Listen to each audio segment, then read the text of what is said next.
ሰላም ጤና ይስጥልኝ ውድ የዩቲዩብ ቤተሰቦቼ ሰበርና ትኩስ መረጃዎች በየሰዓቱ እንዲደርሷችሁ ቻናሉን ሰብስክራይብ ማድረግና ቪዲዮዎችን ላይክ በማድረግ ጀምሩ። ሰላም ውድ ተመልካቾች፣ የአሜሪካና ኢራን ጦርነት ዳግም ማገርሸቱ ተሰምቷል።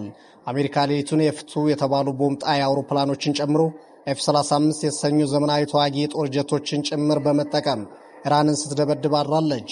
ምንም እንኳን ኢራን የአሜሪካ ድብደባ ምንም አይነት ጉዳት አላደረሰብኝም ብትልም የአሜሪካ የጦር ጀቶች የኢራንን ተራሮች ነው ሲያርሱ ያደሩት፣ በዚያ ደግሞ ኑክሌር የለም ሲሉ የኢራን የውጭ ጉዳይ ሚኒስትር ቃል አቀባይ ተናግረዋል።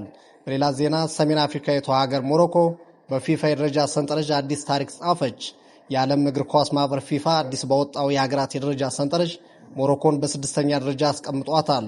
ሞሮኮ ከብራዚል በመቀጠል ስድስተኛ ደረጃን ስትይዝ እነ ፖርቹጋል፣ ቤልጂየም እና ኔዘርላንድስ የመሳሰሉ ጠንካራ ሀገራትን በመቅደም መሆኑ ደግሞ በብዙ መነጋገሪያ መሆኑ አልቀረም። ይህ በእንዲህ እንዳለ የቪኒሺየስ ጁኒየር የፊት ቅርጽ ለውጥ የስፖርት ቤተሰቡን እያነጋገረ ነው። ሰሞኑን በማህበራዊ ሚዲያ እየተዘዋወረ የሚገኘው የቪኒሺየስ የፊት ቅርጽ ለውጥ ብዙዎች እንደሚያስቡት እንዳልሆነ የዘርፉ ባለሙያዎች እየተናገሩ ይገኛሉ።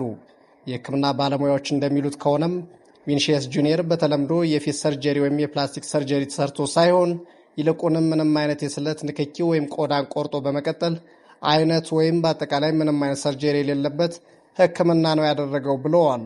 ይህ ሕክምና ከቀዶ ሕክምና ውጭ በመርፌ የሚሰጥ የፊት መሙያና ማስተካከያ ፈሳሽ እንደሆነም ተነግሯል። ሕክምናው በብራዚል የተለመደና የጎንዮሽ ጉዳቱም ዝቅተኛ እንደሆነ ነው የታወቀው።